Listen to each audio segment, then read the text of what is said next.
Assalamualaikum warahmatullahi wabarakatuh.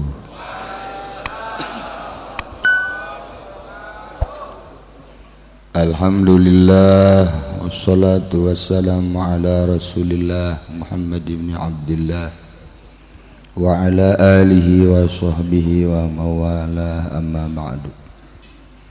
فقال الله تعالى في القرآن الكريم وهو أصدق القائلين أعوذ بالله من الشيطان الرجيم وذكر فإذا الذكرى تنفع المؤمنين. الآية. Langkung tipayun urang sami-sami nyanggakeun puja sareng puji ka Gusti Allah anu Maha Suci.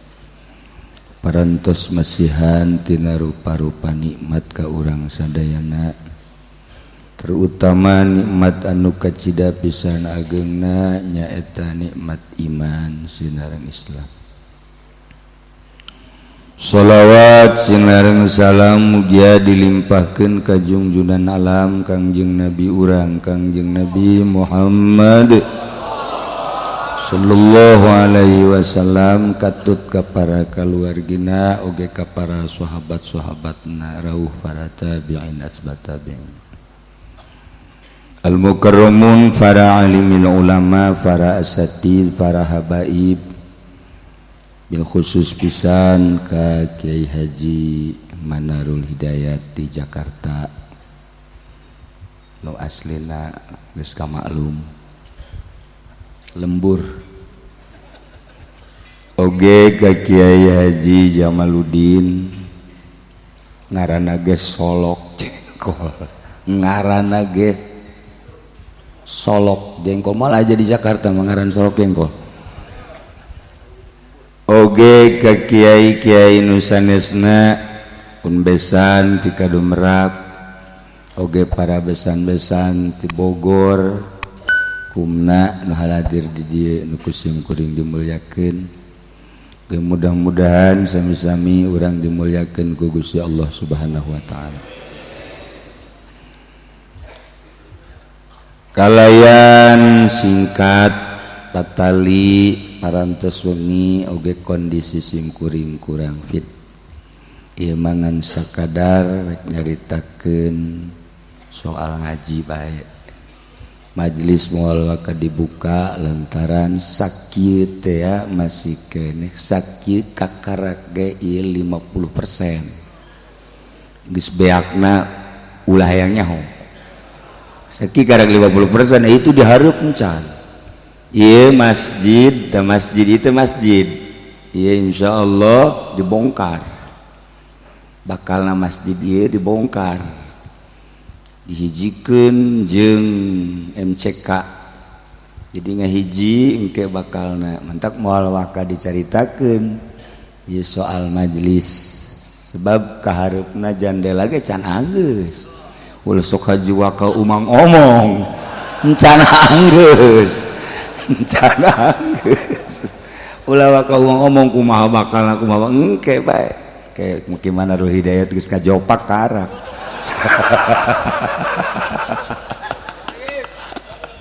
Adinya nangis kolot pan, kula mah budaknya, kula mah keur budakna nya geus jadi profesor, kula barang geus kolot kuarinya na hirup keneh, haju gagah bae deui, atuh gagah ge kadeuleun jerona mah sarua bae, jam mobil gai tahun lama mah kitu-kitu bae.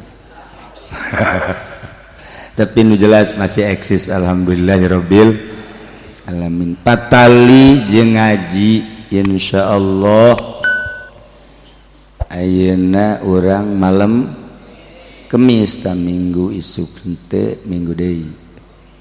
Minggu isuk henteu minggu deui. Berarti masih aya keneh waktu sabaraha eta. Sakitulah insyaallah urang mudah-mudahan panjang umur, diberi sehat, diberi semangat. Sebab tina ngaji urang bakal paham sakumaha tadi. Ieu dongeng ulama, ieu dongeng ulama. Luar biasa memang ulama mah. Tapi yang jadi ulama do bener teh hese gimana Rul Hidayat ge ieu jurusanna proyek meureun sarua jeung Ki Jamal jeung Ki Fudoli urang hijikeun habak da kadinya eta geus urang guari mau mulai ayeuna nu tilu kiai ieu kiai proyek.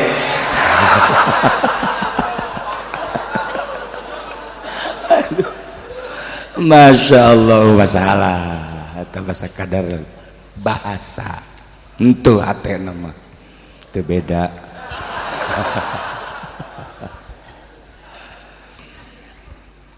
Lamun orang ningali sirem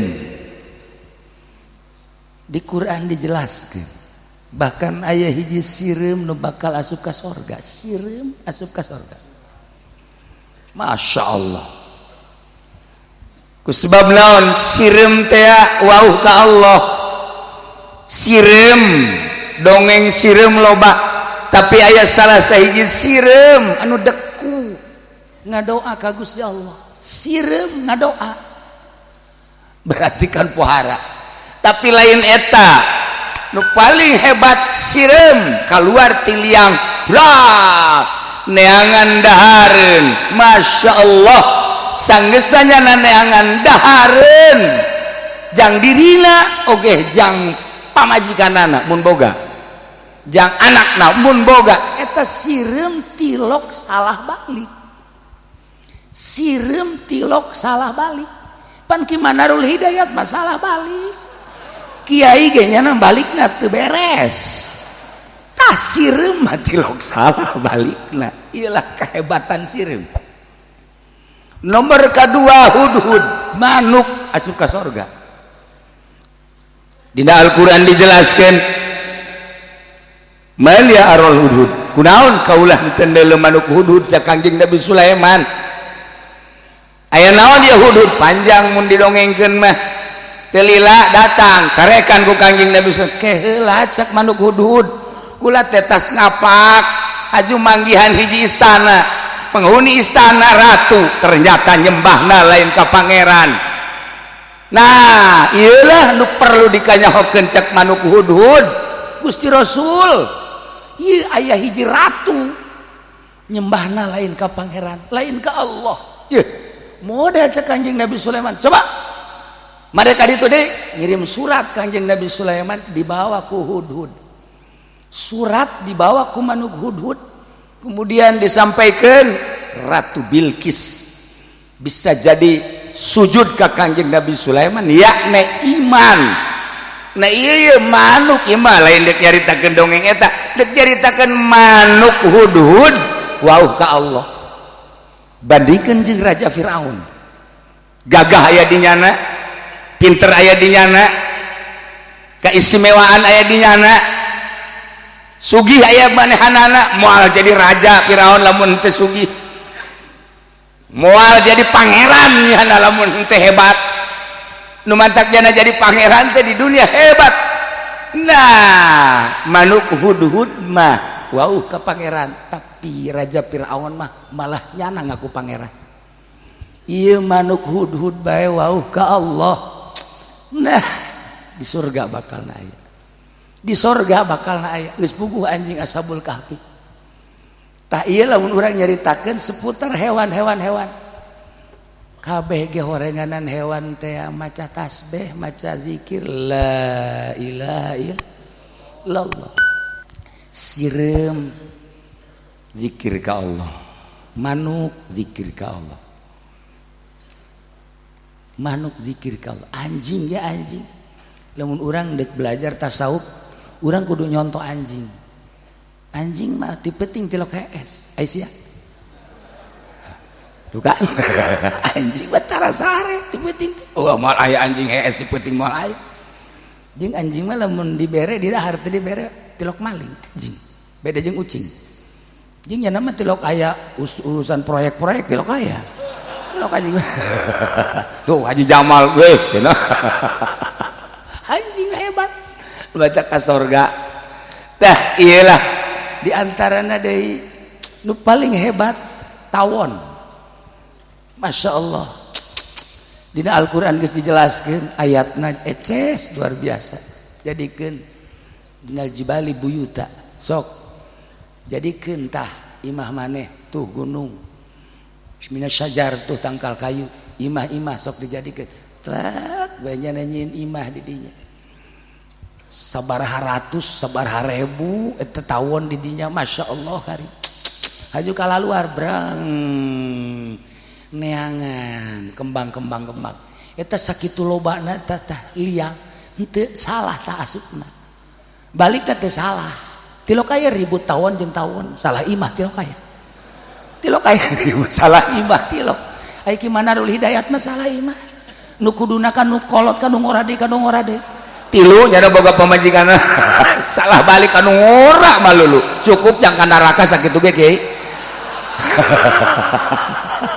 iya mah cerita contoh doang tuh kitu anu henteu ieu mah keur contoh lamun teu adil tah eta salah imah ngaranna tapi Masya Allah tawon sakitu ribuanana tilok aya salah imah sup kadinya jeung mawa kaistimewaan madu tawon salah sahijina aya nu bakal diasupkeun ka sorga dina seluruh hewan mun ku urang dibacaan aya nu arasup ka sorga sapi aya nu asup ka sorga sapi tapi kula maca tina salah sahiji ahli filsafat Islam nu terlupakan Ibnu Sena lamun di Eropa mah disebut natea Avicenna.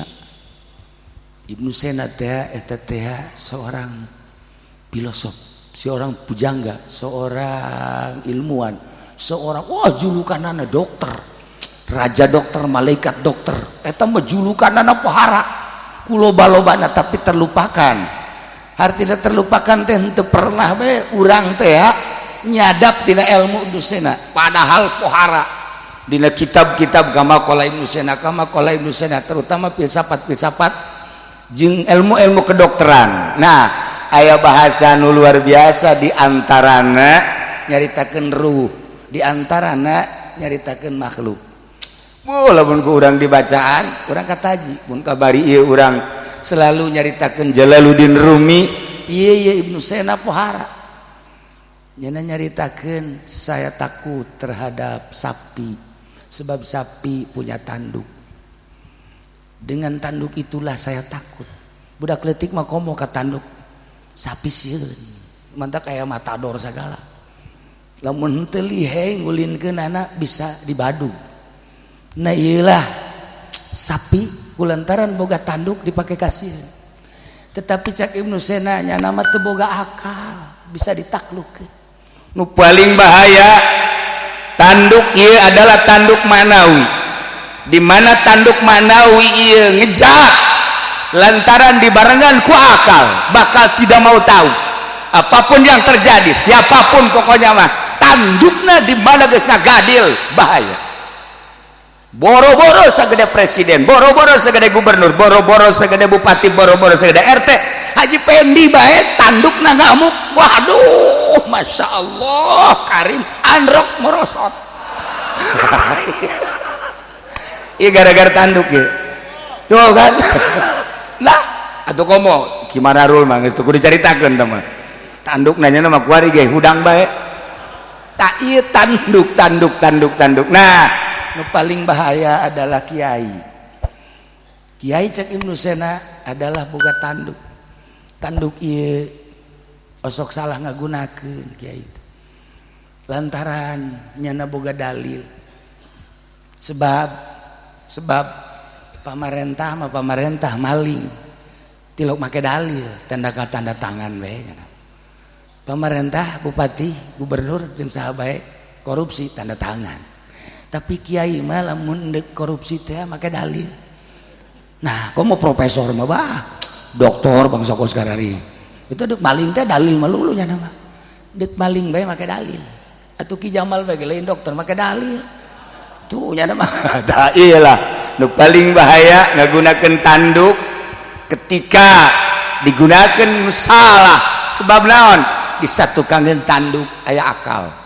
Sapi mah aya tandukan bisa ditaklukkeun lantaran akalan. Bisa lumpat urang, bisa nyumput urang, jeung bisa berbagai cara lantaran tanduk sapi sakuma galakna bae ge tetap urang bisa kelid. Tetapi ketika manusia eta sorangan anu ngagunakeun tanduk bakal bahaya. Iyalah sebuah renungan anu istimewa, sebuah renungan anu pohara sehingga ada sebab manusia kabeh ngabogaan tanduk tergantung level-level tandukna. Di pemerintah, di kiai, di pedagang, di petani sarua pada ngabogaan tanduk iyalah anu ku urang kudu disadari melalui ngaji urang bakal sadar ternyata horenganan tanduk laeunan naonan. Naonan tak urang ngaji teh lamun sakadar ngaji alfiah gampang, sakadar ngaji jamul jawame kecil. Urang duk ngaji naon bae ge tasawuf baca babari tapi menyadarkan diri bahwa urang teh eueuhna naon di hareupeun Allah tak eta nu hese teh. Sapira segede aing di hareupeun Allah teh naon nu dibanggakeun. Murang ngabanggakeun dunia je dunia anu Allah, ngabanggakeun ilmu nu Allah.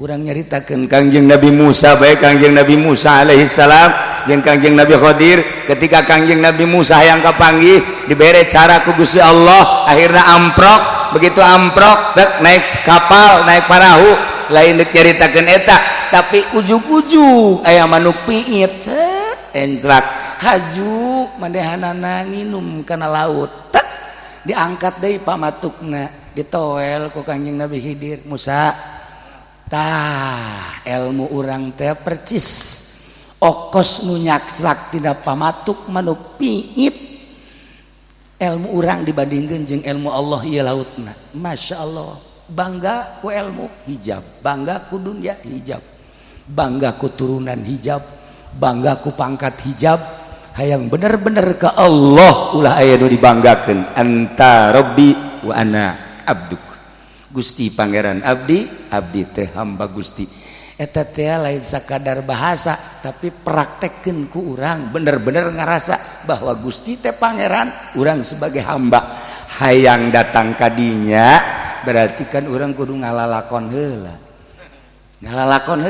tuh kudu cara Habib Rozak bantu puguh eta isi jelema tah lain sebenarnya sebut jelema ieu masana setengah jelema ieu mah eta keur ngalalakon mah kos kieu keur ngalalakon mah kos kieu ngaranna tah ieu teh ya lain keur ngalalakon beureun kabur ti pamajikanna meureun itulah para jamaah kaum muslimin wal muslimat rahimakumullah urang renungkeun tina tanduk-tanduk tadi lamun urang nyaritakeun di Imam Jalaluddin Rumi nyaritakeun bulu merak tapi Ibnu Sena nyaritakeun tanduk Masya Allah panjang caritana kabelah dituna aya hiji kiai ibadah ka Gusti Allah sanggeusna ibadah ka Gusti Allah ngarasa bahwa aing teh kapan kiai tak boga rasa aing kiai berarti tanduk teh bijil langsung diturunkan ke Gusti Allah turunkan hampir jatang ke pangkat waliun min auliyaillah turun tina pangkat kewalian turun tina pangkat kasolihinan nu nyaho iwal ti dirina maksudna dirina nyaho apa teh nyaho dirina mah kok bisa nyaho lantaran tatadina lazat ibadah jadi henteu nikmat ibadah jadi henteu nu tatadina daek hudang peuting kuari kerek bae nu tatadina daek ngaji kuari henteu eta mah kos kitu mah masih kene babari ieu mah tatadina lazat kan geunah urang baca Quran teh lain tamatna ngeunah teh lain ngeunah suara jeung makharijul huruf tapi ngeunah teh hese nyaritakeunana sebab eta mah ruhani urang teh ieu teh nyaritakeun tentang ruhani lamun tadi urang nyaritakeun teh nyaritakeun jasmani bae kula mah tadi nyeleki fudoli mawaan naon karang-karangna mawaan itu tadi dah mawaan konsumsi cau sagala jeruk rut asa-asa maraban lauk lele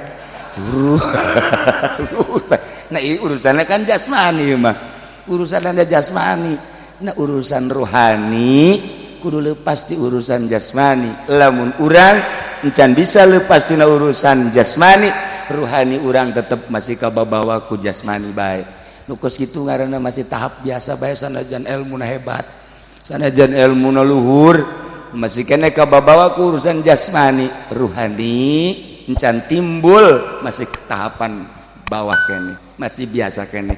Nah iyalah urusan carita ilmu jang ibadah teh ya, maksudnya supaya bener-bener mantep ka Gusti Allah. Urang leulitikan bulan puasa bae. Bulan puasa lantaran teu dahar, teu nginum, teu jima jeung pamajikan.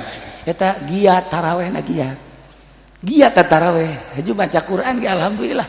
Baca Quran alhamdulillah. Quran teh dibalik-balik bae ke urang teh. Hai dibaca mah wallahu alam. Tapi nu jelaskan nyekel mah osok.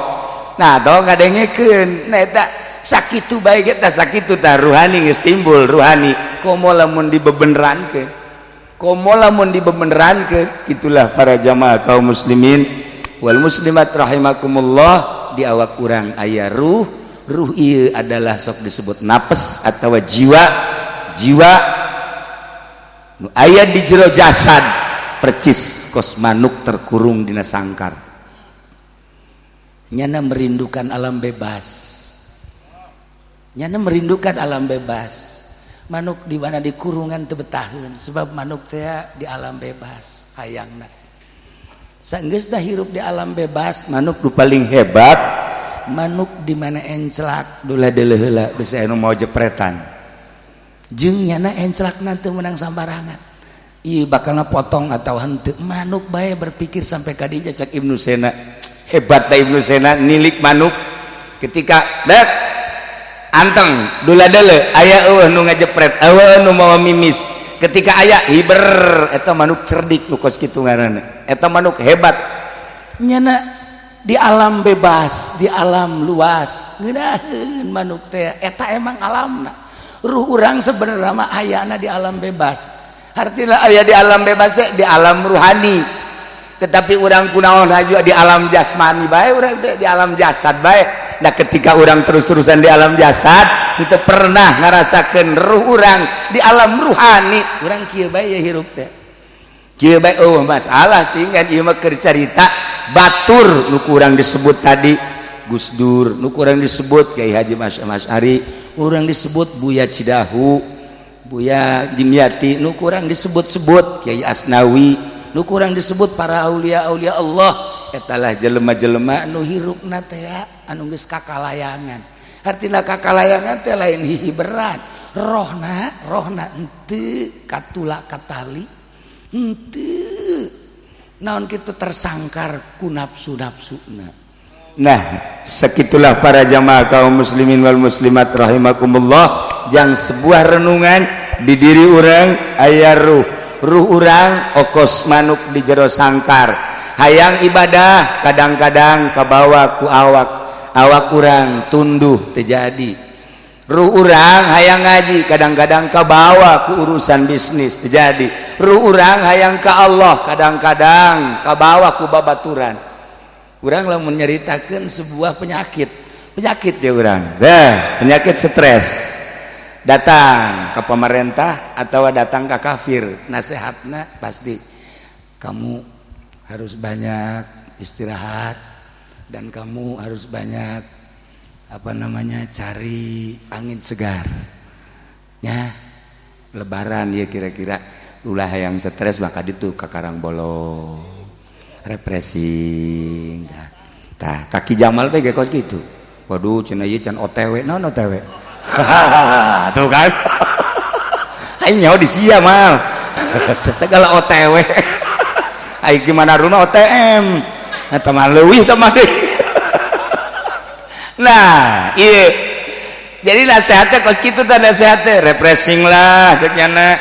Coba luangkan waktu tuh ningali pantai, luangkeunlah waktu tuh ningali gunung, luangkeunlah tak eta teh nasihat kafir, nasihat munafik, nasihat jelema bodoh. Nasihat kiai mah lain kitu. Ya stres ya, masya Allah, dekatkan diri kepada Allah. Tuh, coba galaman kaki Jamal, Ki Jamal, kula ya pikiran ada rumek baik, kunaon emang, nyaho kumaha. Oh, coba dekatkan diri ka Gusti Allah. Caki Jamal kan kos gitu, puguku lagi nggak dekatkan diri, jadi puyang Caki Jamal teh. Yes, beda lah sehat lah. ya lamun nasihat jelema-jelema munafik pasti seperti eta, tapi nasihat ahli Allah lain. Buka Al-Qur'an, baca, renungkeun, ieu jadi obat syifa. Pan geus dijelaskeun dina ayat lagi. Syifaul lima fis sudur. Buka ayat, ulah loba-loba. Sa ayat renungkeun, asupkeun ka dieu. Ayat nu mana anu kira-kira asup ka hate. Kos kitu nasihat ulama mah. Jadi lamun kuari urang ningali seputar lebaran geus puguh mudik tamang geus masalah silaturahmi. Ieu kolot masih kena ka karang bolong. Moal kudu dijebejakeun nu mana kolotna jeung loba di depan kolot ye. Tuh sok satakolan kos kitu deui. Atuh sia mah kudu nyirikeun ka moal endog-endogan, kotak endogan. Tenang bae sih tenang. Mana kolot kos kitu. Nah, eta nurutan munafik eta kos kitu. Geus kolot mah masyaallah baca Quran, renungkeun, asupkeun ka jero hati. Ya Allah ya Rabb. Nah itulah para jamaah kaum muslimin wal muslimat rahimakumullah, ku ngaji bakal kabongkar, syariat bakal kabongkar, thariqah bakal kabongkar, hakikat bakal kanyahoan. Urang mun ngaji hakikat saeutik bae tentang ruh. Cak Gusti Allah berarti hakikat. Qad araftani qabla dunya. Anjeun geus wauh ka kaula memeh aing nyieun dunya. Eta bahasa Gusti berarti bahasa hakikat. Geus aing nyieun dunya. Ja'altu kulla syai'in laka. Aing teh nyieun sakabeh perkara jang maneh. Hattal jannah. Sehingga sorga jang maneh. Tapi maneh ulah hayang kana dadamelan kaula, ulah hayang kada dadamelan kaula termasuk sorga. Manehna mah ka kaula. Kaula ngadamel ka anjeun, li jang kaula. Lain jang sorga. Eta kan bahasa hakikat. Aing ngadamel dunia jang maneh, aing ngadamel sorga jang maneh, tapi manehna ulah hayang ka dunia, ulah hayang ka sorga ka aing. Urusan-urusan jang manehna mah jang maneh, tapi siana ulah ka dinya. Lamun siana ka dunia aing cemburu, lamun sia ibadah hayang ka sorga aing cemburu. Eta mah geus teu kudu dihayang-hayang teh jang maneh. Eta kan bahasa hakikat bokos kitu.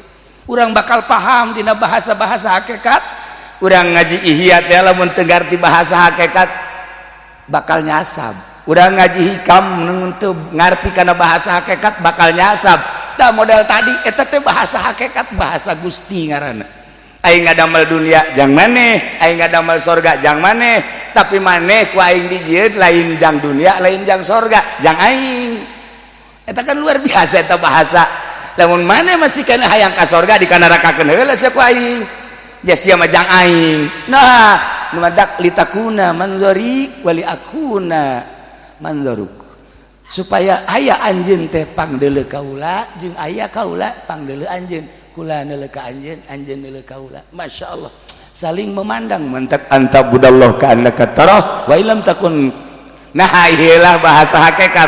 Jadi lamun urang nyaritakeun bahasa hakikat, sakabeh aya hakikatan. Sakabehna aya hakikatan, urang bakal paham. Allah engke bakal nu mere pahamna. Seperti bahasa hakikat, kullu syai'in yad'uk, sakabeh perkara ngajakan ka maneh. Aing teh nyieun ruh, ieu bahasa tadi. Aing teh nyieun ruh memeh dunia. Sanggeus maneh diasupkeun ka awak. Haju kuari aya mataan aya ceelian, dibere watek. Mata boga watek, ceuli boga watek. Sehingga roh lupa ka Allah ka bawah ku watek. Mata cek Gusti Allah likulli syai'in wajah. Setiap perkara aya beungetan. Kunaon atuh beungeut maneh teh? Resep kana linapsik awak maneh. Ta ieu beungeut maneh kunaon resep ka awak maneh. Ta ieu nu jadi bahaya ge. Urang resep ka diri urang lain ka Allah. Nu mantak urang make baju kieu ge resep ka diri urang. Nu mantak make jas ge Haji Pendi henteu malam ieu mah laku meureun di jalan. Ya. Nah ieu teh resep ka awak. Nah ieu urang resep ka awak urang teh ya ngahalangan ka Gusti Allah. Eueuh jelema luhur ku jas, eueuh jelema luhur ku jubah, eueuh jelema luhur ku pakaian, eueuh jelema luhur munggu Allah ku pakaian jeung dunia. Hiji we ruh urang wauh jeung Allah. urusan kos kieu mah urusan amrang sapira lama. Kuari anyar dimulai ke urang isu pageto mah bolong dipiceun.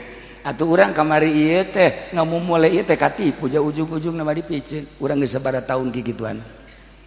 Geus sabaraha taun urang kikituanan likul syai'in raja.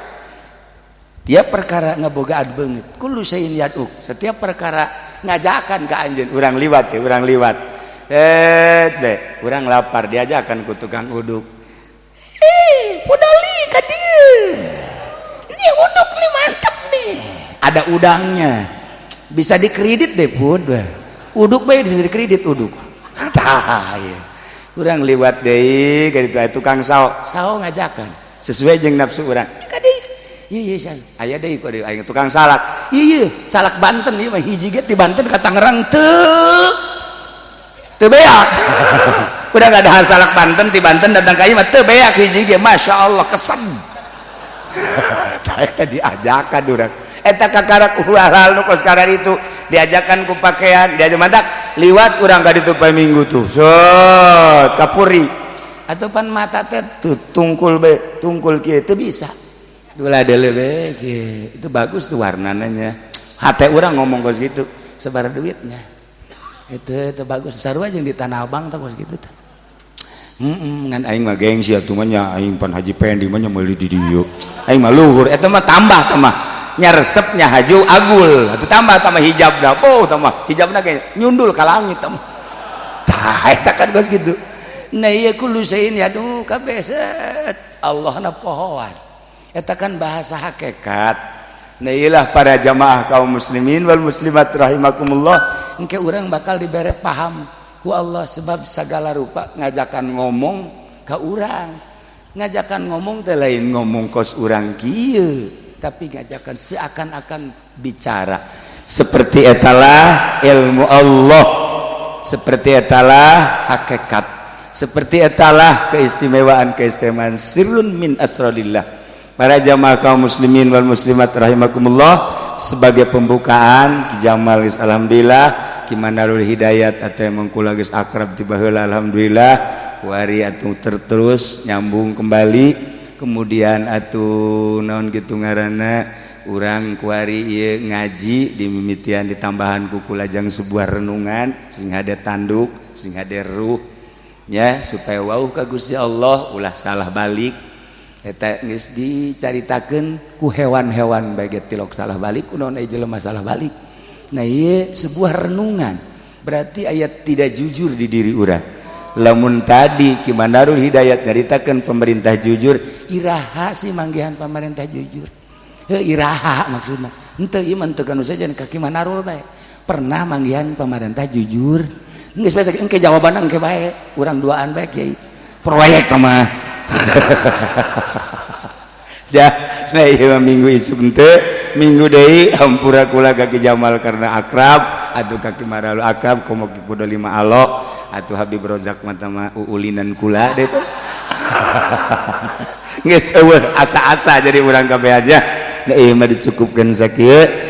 Sekali deui mudah-mudahan jeung urang ngadoa ka Gusti Allah, mudah-mudahan abah kula kasalahan ibu kula dosa-dosana dihampura ku Gusti Allah, dicaangkeun di kuburanana, dilegakeun di kuburanana, dibere kanikmatan kubur ku Gusti Allah Subhanahu wa taala. Kitu keneh guru-guru urang nu lain mudah-mudahan dihampura dosana, tur dilegakeun dicaangkeun di kuburanana. Kitu keneh bapak-bapak urang dulu-dulu urang nu geus mararaot, mudah-mudahan dihampura sakabeh dosana, tur dilegakeun dicaangkeun di kuburanana. Akhir hayat urang husnul khotimah, di akhirat urang babarengan jeung Kangjeng Nabi urang, Kangjeng Nabi Muhammad sallallahu alaihi wasallam menuju surga Allah di bawah benderana.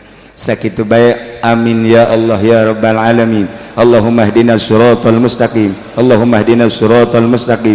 Allahumma ihdinas siratal mustaqim.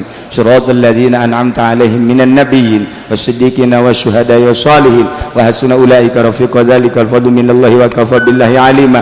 Shalli wa sallim 'ala jami'il anbiya'i wal mursalin. Walhamdulillahi rabbil alamin.